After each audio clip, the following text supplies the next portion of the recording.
forces per day, efficiency of the machine ইত্যাদি আসতে পারে। হ্যাঁ, আমরা বলবো যেখানে কিছু প্যারামিটারস আছে, প্রোডাকশনের প্যারামিটারস, এটা মূলত হতে পারে মেশিন প্যারামিটারস, ফেব্রিক অথবা ইয়ার্ন প্যারামিটারস। মেশিন প্যারামিটারস এর মধ্যে আছে মনে করো মেশিনের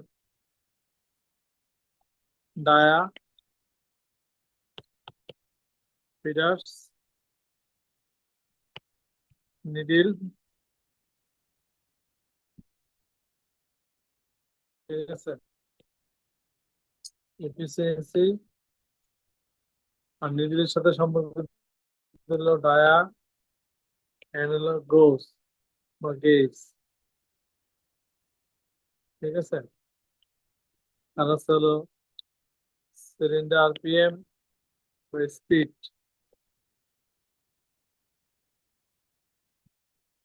ঠিক আছে। এগুলো মূলত মেশিনের প্যারামিটার। আর ফেব্রিক বা ইয়ার্ন প্যারামিটারের মধ্যে আছে হলো তোমার ফোর্স ডেনসিটি, যেটাকে আমরা সংক্ষেপে বলি সিপিআই, ফোর্সেস পার ইঞ্চ। তারপর হচ্ছে ওয়েলস ডেনসিটি, সংক্ষেপে আমরা বলি ডাব্লিউপিআই। থাকতে পারে স্টিচ ল্যাং, মিলিমিটারে প্রকাশ করি আমরা, ঠিক আছে। এরপরে হচ্ছে ইয়ার্ন কাউন্ট, ডেনিট হইতে পারে, এক্স হইতে পারে, ঠিক আছে। এগুলো মূলত ফেব্রিক বা ইয়ার্ন প্যারামিটার। ফেব্রিক এবং ইয়ার্ন প্যারামিটার মধ্যে এগুলো পড়ে। এবার আমরা সহজ একটা টপিকে যাব, সেটা হচ্ছে যে ফেব্রিকের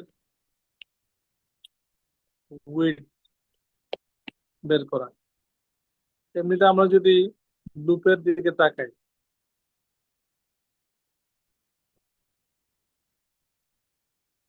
এগুলো তো একটা ওয়েলস, নাম্বার অফ ওয়েলস যদি বৃদ্ধি পায় তাহলে ফেব্রিকের উইডথ বৃদ্ধি পাবে, এটা তো আমরা মানি। তার মানে উইডথ এর সাথে ওয়েলস এর সম্পর্ক। তাহলে আমরা যদি বলি ফেব্রিক উইডথ সমান সমান নাম্বার অফ ওয়েলস ইন্টু হচ্ছে একটা ওয়েলস এর জন্য যে জায়গা বরাদ্দ আছে এটাকে আমরা বলছি ওয়েল উইডথ। সেটা কতটুকু, এতটুকু জায়গাকে আমরা বলছি ওয়েল উইডথ বা ওয়েল স্পেসিং।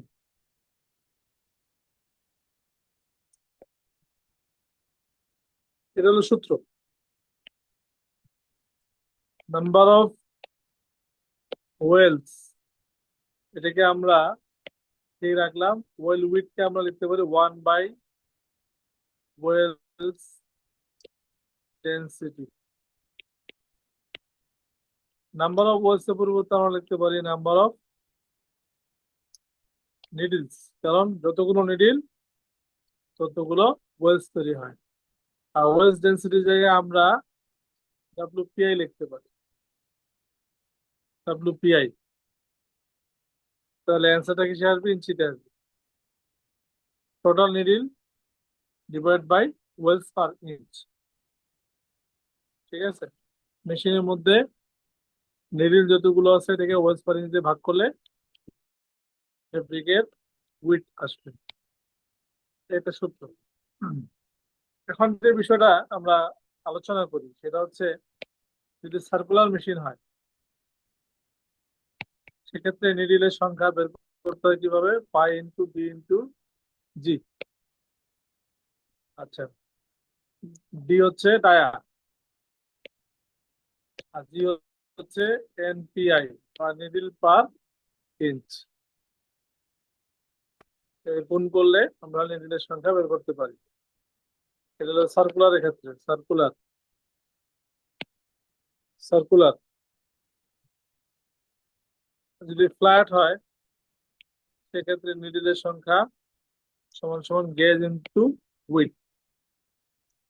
আর যদি ভি বেড ফ্ল্যাট হয়, ভি বেড ফ্ল্যাট, সেক্ষেত্রে নিডল বেড তো দুইটা,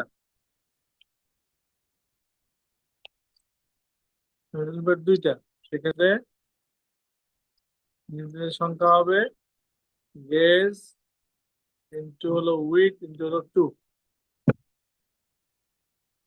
গেজের সাথে উইথ গুণ, তার সাথে দুই গুণ, দুইটা হলো নিডল বেড দুইটা। ঠিক আছে, এইভাবে আর কি। আচ্ছা, নিডলের সাথে সিঙ্গেল জার্সি মেশিনের ক্ষেত্রে সিঙ্কার ব্যবহার হয়, তাহলে সিঙ্কারের সংখ্যা সমান সমান নিডলের সংখ্যা। এটা একটা সূত্র, তাই না? দুই দুইটা সমান।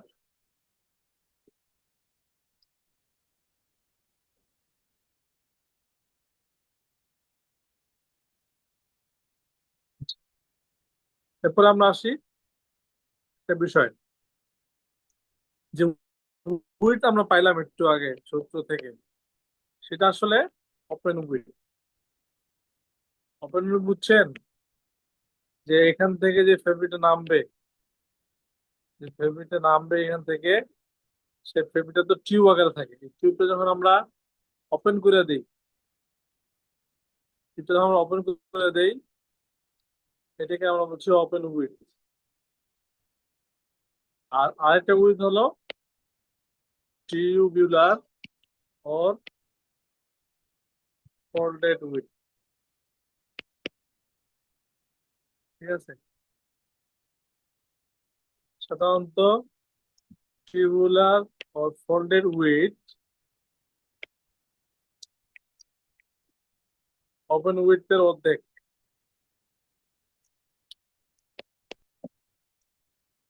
ঠিক আছে, ওপেন উইথ এর অর্ধেক।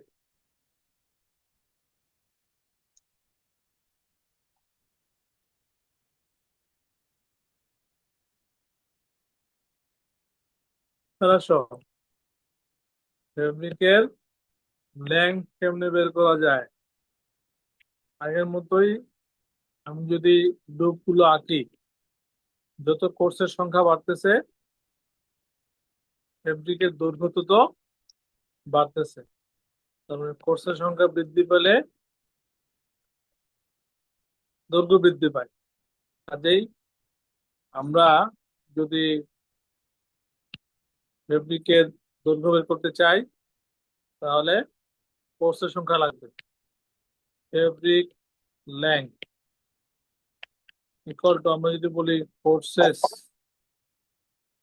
সংখ্যা গুণন হচ্ছে একটা কোর্সের জন্য যে জায়গা বরাদ্দ থাকে, এটাকে বলা হচ্ছে কোর্স উইথ, অথবা কোর্স স্পেসিং, এই জায়গাটায়। তাহলে আমরা কোর্সের সাথে গুণ করলাম কোর্স স্পেসিং, যেটা কোর্স ইন্টু কোর্স স্পেসিং, তাহলে টোটাল কোর্সেস ডিভাইডেড বাই হচ্ছে সিপিআই। সিপিআই এটা কেন, সিপিআইটা কেন আমরা দেখতেছি উল্টা করে? এটা কারণ আছে। ওয়ার্কিং নিয়মে তোমরা যদি খেয়াল করো, সিপিআই সমান সমান যদি 30 হয়, তাহলে আমরা বলি 30টি কোর্স আছে 1 ইঞ্চিতে, একটি কোর্স আছে 1/30 ইঞ্চিতে। এই যে একটা কোর্সের জন্য যে জায়গা বরাদ্দ আছে, একটা কোর্সের জন্য যে জায়গা বরাদ্দ আছে, সেটাই হচ্ছে 1/সিপিআই। একটা কোর্সের জন্য যে জায়গা বরাদ্দ আছে সেটাই হলো 1/সিপিআই। এই জন্য আমরা এটা লিখতে পারি কোর্স স্পেসিং সমান সমান 1/সিপিআই।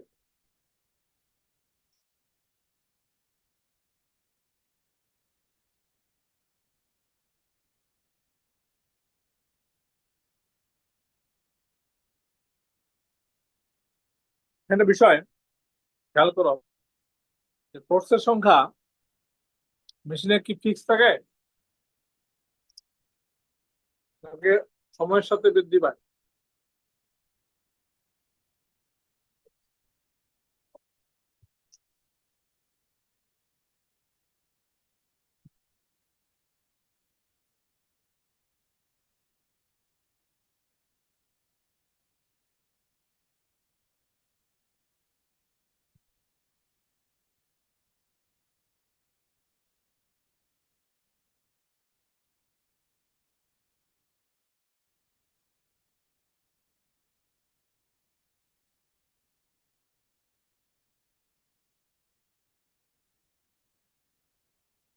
সময়ের সাথে কোর্সের সংখ্যা বৃদ্ধি পায়, কারণ যত সময় যাবে কোর্স বেশি বাড়তে থাকবে, কোর্সের সংখ্যা বাড়বে, ফেব্রিক ফেব্রিক তোমার বড় হতে থাকবে।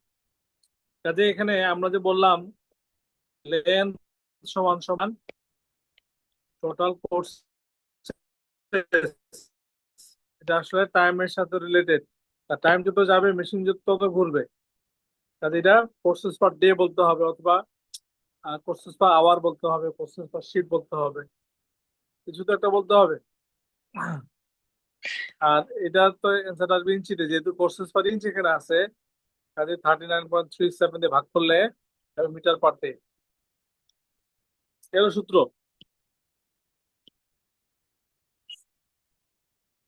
এটা গেল সূত্র। এখন একটা বিষয় হলো কোর্সেস পার ডে, এটা কেমনে বের করবো? কোর্সেস পার ডে কিভাবে বের করবো আমরা?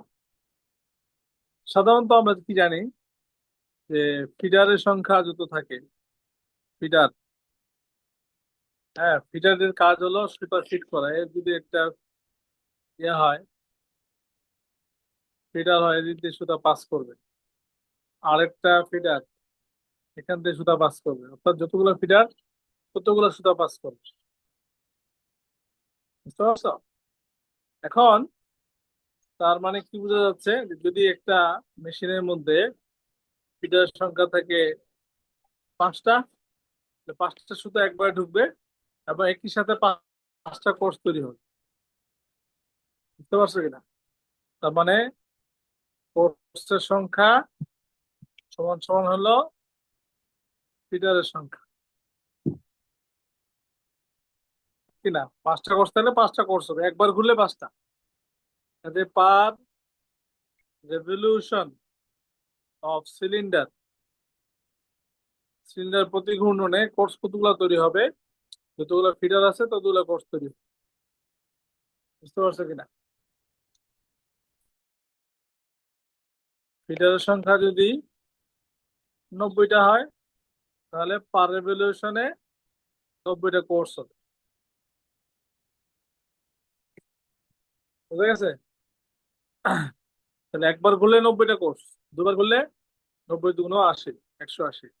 এখন বিষয়টা তাহলে কি, যেহেতু বলছে কোর্সেস পার ডে, একবার ঘুরলেই তৈরি হবে ফিডার সংখ্যক কোর্স, যেহেতু একবার ঘুরবে না, কতবার ঘুরবে ডিপেন্ড করছে কার উপরে? সিলিন্ডার আরপিএম এর উপরে।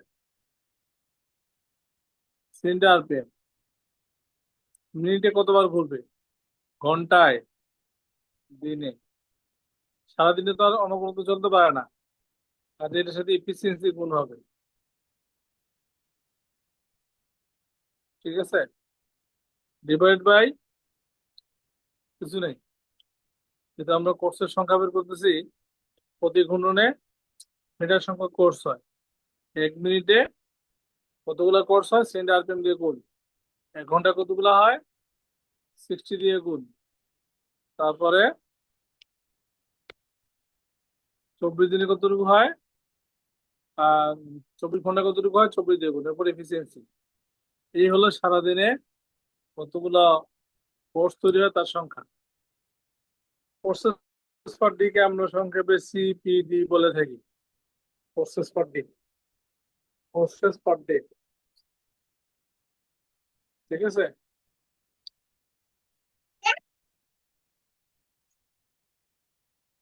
তাহলে বিষয়টা কি দাঁড়ালো, আমরা লেন্থ এবং উইডথ দুটা বের করার সূত্র দেখতে পাইলাম।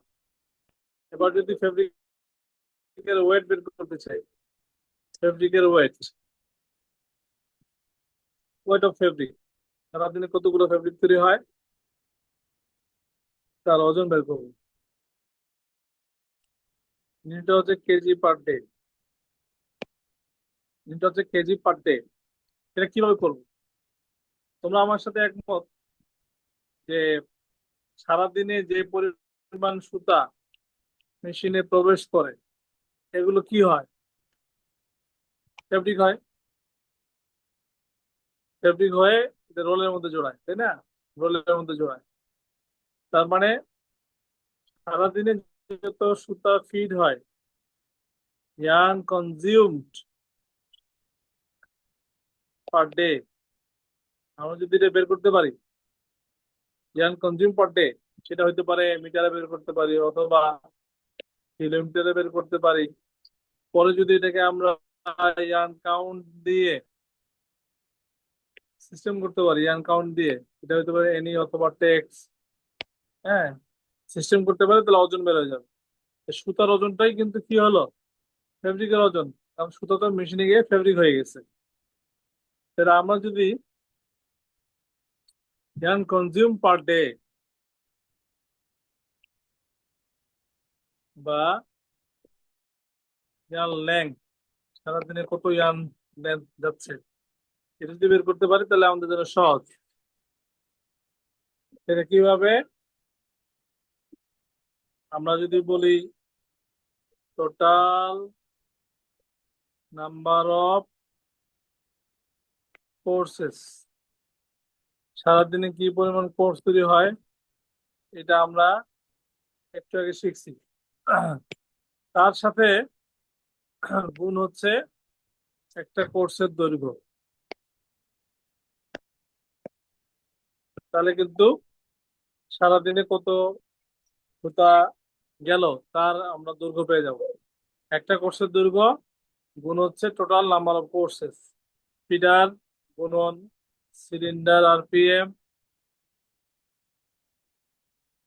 60 24 এফিসিয়েন্সি, সাথে গুণ হবে নাম্বার অফ নিডল এবং স্টিচ লেন্থ। কেন এটা? কোর্স লেন্থ মানেই হলো যতগুলো লুপ আছে তার সংখ্যা, লুপের সংখ্যা গুণন হলো স্টিচ লেন্থ। আর লুপের সংখ্যা কার উপর ডিপেন্ড করে? যতগুলো নিডল ততগুলো লুপ, এখানে নিডল ইন্টু হলো স্টিচ লেন্থ। এই হলো এই হলো কোর্স লেন্থ বের করার সূত্র। কোর্স লেন্থ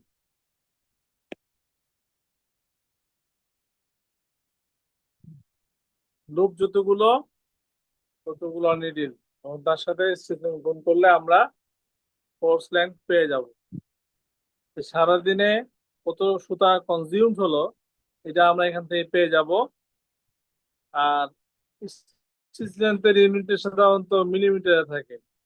তো এটাকে যদি আমরা কিলোমিটার করতে চাই তাহলে কি করতে হবে? 1000 দিয়ে প্রথমে ভাগ করব মিটারের জন্য, আবার 1000 দিয়ে ভাগ করব কিলোমিটারের জন্য। তাহলে আমরা কিলোমিটার পার ডে পেয়ে গেলাম, সুতার দৈর্ঘ্য পেয়ে গেলাম।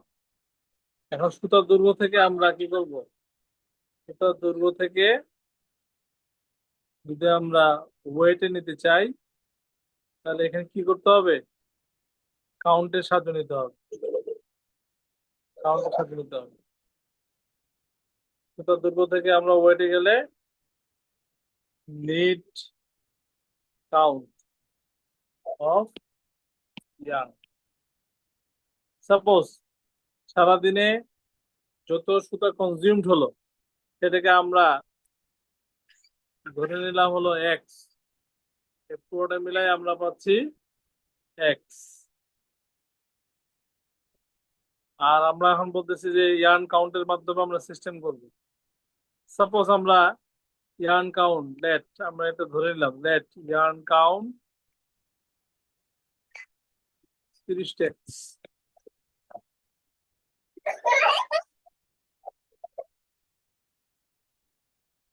30 টেক্স। তাহলে আমরা কি করতে পারি ওই নিয়মে 1000 মিটার ইয়ার্নের ওয়েট হচ্ছে 0.03। আচ্ছা আমি যদি পুরোটাই লিখি, পুরোটা লেখা ভালো, কারণ একবারে দাঁড়িয়ে নিলে হয়তো বুঝবো না। 30 গ্রাম, 30 গ্রাম। 1 মিটার সুতার ওজন কত? 30/1000। ক্লাস শিখছি না?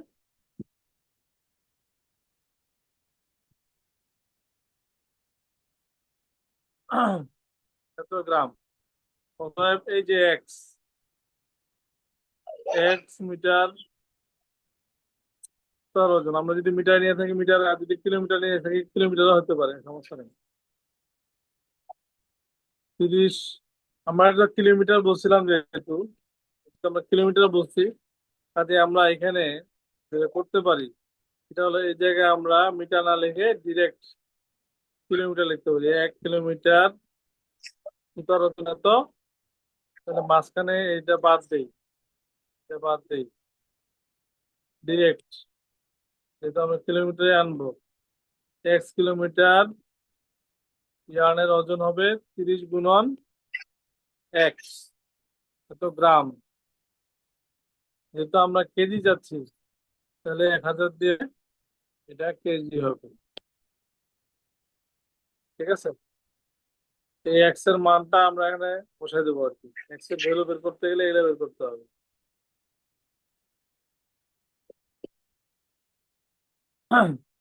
তাহলে আমরা যেটা শিখলাম আজকে সেটা হচ্ছে ফেব্রিকের দৈর্ঘ্য বের করা, ফেব্রিকের প্রস্থ বের করা এবং ফেব্রিকের ওজন বের করা। আজকে এই পর্যন্ত থাকবে, এবং আমি তোমাদেরকে বলবো যে বিগত বছরের প্রশ্নগুলোতে ইয়ার্নের, সরি, ফেব্রিকের দৈর্ঘ্য, প্রস্থ এবং ওজন বের করা যে অঙ্কগুলো আছে এগুলো আমরা সলভ করবো। রেজওয়ান? জি স্যার। হ্যাঁ।